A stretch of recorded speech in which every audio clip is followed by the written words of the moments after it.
Hello and a very warm welcome to each one of you in Commerce Education Hub. Today, in the class of BCom second year and in the part of economics, we will be unlocking and discussing a very important concept that is known as fiscal policy, जिसे हम राजकोषीय नीति के नाम से भी जानते हैं. Okay, so what is this fiscal policy? How is it framed? And why is it adopted and framed in the upcoming years? Okay, so there are two situations which prevail or survive in the market. दो स्थितियां होती हैं जो हमेशा market में आपको देखने को मिलेंगी.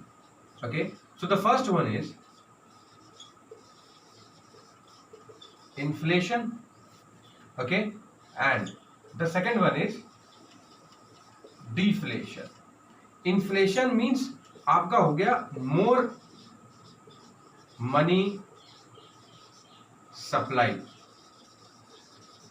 ओके, यहां एड ऑन का सिंबल भी आप देख सकते हैं. And here comes less money supply. Market में जो मनी का फ्लो है, ओके, जो एक्सपेंडिचर हमारे इनकम ग्रुप और बिजनेस ग्रुप के लोग मीट आउट कर रहे हैं, और जब वो इंक्रीज होने लगे, एक्सपेंसेस लोग ज्यादा मीट आउट करने लगे, एक्सपेंडिचर्स बढ़ने लगे, उस केस में मार्केट में पैसा आने लगता है ज्यादा संख्या में, ज्यादा अमाउंट में, and that is known as more money supply into the market. और if we make a vice versa of the same, it becomes less money supply in the market. जब डिमांड लेस होने लगे और supply increase होने लगे, तब जाकर के less money supply into the market वाली सिचुएशन अराइज होने लगती है. And to control the same, both the situations, government has adopted and framed a tool that is known as fiscal policy. What is the basic concept and how the definition of the same can be framed? Now let us see. अब इसमें देखिए क्या है कि fiscal policy आपके लिए क्या है, use of government revenues. Clear? Along with that, expenditure.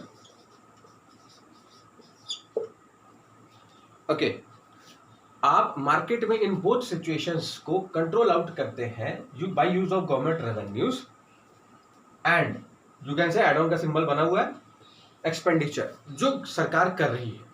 Okay, अब यहां पर देखिए क्या आ जाता है, जो एक्सपेंडिचर्स होते हैं ये आते हैं आपके पब्लिक के लिए, और you can say public expenditure जो कि मार्केट में किए जा रहे हैं.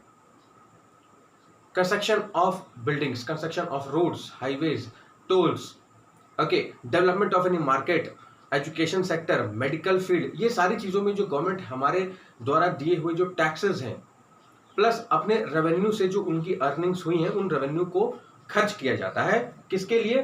पब्लिक यूसेज के लिए. ओके, इस सिचुएशन से कंट्रोल हो जाते हैं आपके डिफ्लेशन. अच्छा, इन्फ्लेशन के लिए क्या है? Government revenue. गवर्नमेंट का रेवेन्यू कैसे जनरेट होता है? टैक्सेस. अच्छा, अब साहब आपके पास में जो टैक्सेस हैं वो भी हैं दो टाइप्स के, एक है डायरेक्ट और दूसरा आता है आपका indirect. Direct tax as well as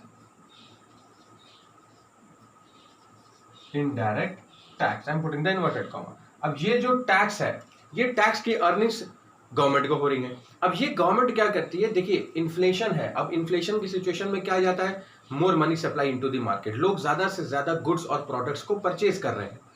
ऐसी सिचुएशन में सरकार डाइवर्ट करने के लिए उस मनी के फ्लो को, जो फ्लो मनी का मार्केट में अभी आ चुका है, उसे डाइवर्ट करने के लिए सरकार क्या करेगी, बैंक्स में सेविंग्स पर इंटरेस्ट रेट इंक्रीज कर देगी, बॉन्ड्स पर इंटरेस्ट रेट इंक्रीज कर देगी.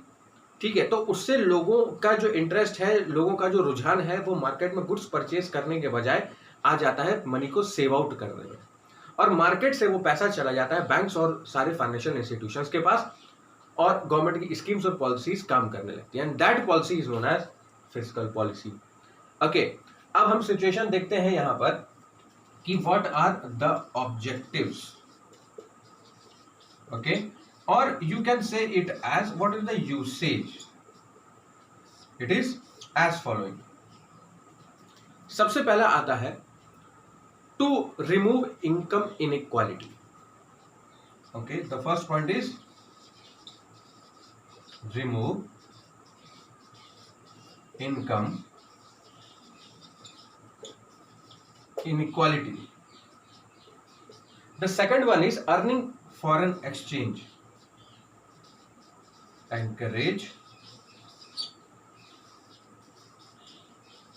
earning of, I'm writing it in short form, foreign exchange. अब ये जो आपका विदेशी विनिमय है, ये इनकी जो अर्निंग्स है आपकी, इसको इंक्रीज आउट करना. इंडिया जैसी एक डेवलपिंग नेशन में नेशनल इनकम और जीडीपी दोनों को कंट्रोल आउट करने के लिए और उनकी इनकम और रेवेन्यू को इंक्रीज करने के लिए we have 3 sources. The first and foremost is foreign exchange, the second one is taxes and the third one is travel and tourism sector. अब ये तीनों क्षेत्रों पर आपको इक्वली डिस्ट्रीब्यूशन करना होता है और उनके डेवलपमेंट को भी. सो यहां पर आपने देखा कि सबसे पहला पॉइंट आता है रिमूव इनकम इनइक्वालिटी. हमारे कंट्री में लिटरेसी रेट, इलिटरेसी रेट दोनों है. If 80% of the people are literate, then 20% are illiterate. Still we are a developing nation, but then too illiteracy है हमारी कंट्री में. अच्छा, अब वो जो इनकम ग्रुप है, rich class, middle class, poor class, सबकी अपनी अपनी अर्निंग्स है. अब उसमें भी हमारे पास में 2 टाइप्स हैं, income group and business group. So इस इनइक्वालिटी को दूर करने के लिए मार्केट में गवर्नमेंट अपनी स्कीम्स लेकर के आती है जिन्हें हम योजनाएं कहते हैं, और पॉलिसीज लेकर के आती है जिन्हें हम नीतियां कहते हैं. और उन नीतियों को तैयार किया जाता है, जो बेस होगा आपका, जो आधार होता है, वो होता है आपका fiscal policy. Clear. Now comes encourage earning of foreign exchange. जितना ज्यादा रेवेन्यू जनरेट होगा उतना ही ज्यादा आप इन्फ्लेशन और डिफ्लेशन को, इन दोनों सिचुएशंस को कंट्रोल आउट कर सकते हो. क्लियर. अब यहां पर देखिए एक और चीज आती है, स्पेंडिंग एंड अर्निंग. ये दोनों पैरेलली वर्कआउट करते हैं. स्पेंडिंग मींस पब्लिक एक्सपेंडिचर, ये जो हमने देखा है. अर्निंग मींस रेवेन्यू जनरेट करना टैक्सेस के सोर्सेस से. टैक्सेस कैसे आएंगे? टोल्स आप इंक्रीज कर दीजिए, उन पर टैक्सेस बढ़ा दीजिए. गुड्स पर service tax, VAT, hotel industry, travel tourism sector, medical field, इन सारी सेक्टर्स में आप देखिए मैक्सिमम टैक्सेस है. यहां पर आप बार्गेनिंग नहीं कर पाते हैं. The price value demanded for that particular good and service. उस वस्तु और उसकी सेवाओं के लिए जो निर्धारित कीमत आपसे मांगी जा रही है वो आपको अदा करनी होती है. Okay. And we pay, and 90% of the same is the taxes which the government adopts. तो ये इनकम का एक सोर्स हो गया. तो अल्टीमेटली आप देखिए यहां पर जो पैरेलली फंडा जो काम कर रहा है वो है स्पेंडिंग एंड अर्निंग का, गवर्नमेंट का. Along with that a main point for the betterment, for the betterment and growth of economy. हमारी अर्थव्यवस्था को उसके विकास के लिए और उसके बेटरमेंट के लिए जो हमारे ड्रॉबैक्स हैं, जहां पर हम इन्फ्लुएंस नहीं कर पा रहे हैं इन पॉलिसीज को, हमारी इकोनॉमी में कहां पर ग्रोथ नहीं आ पा रही है वहां पर फोकस करना और वहां पर एक प्रकार का आपको ग्रोथ लेकर के आना है, डेवलपमेंट लेकर के आना है. And that is done with the help of fiscal policy. And that is the reason behind its framing and adopting. Okay, so this was the topic and the concept of fiscal policy that we have unlocked. Hope you would have understood it better and prepare your own notes. Thank you.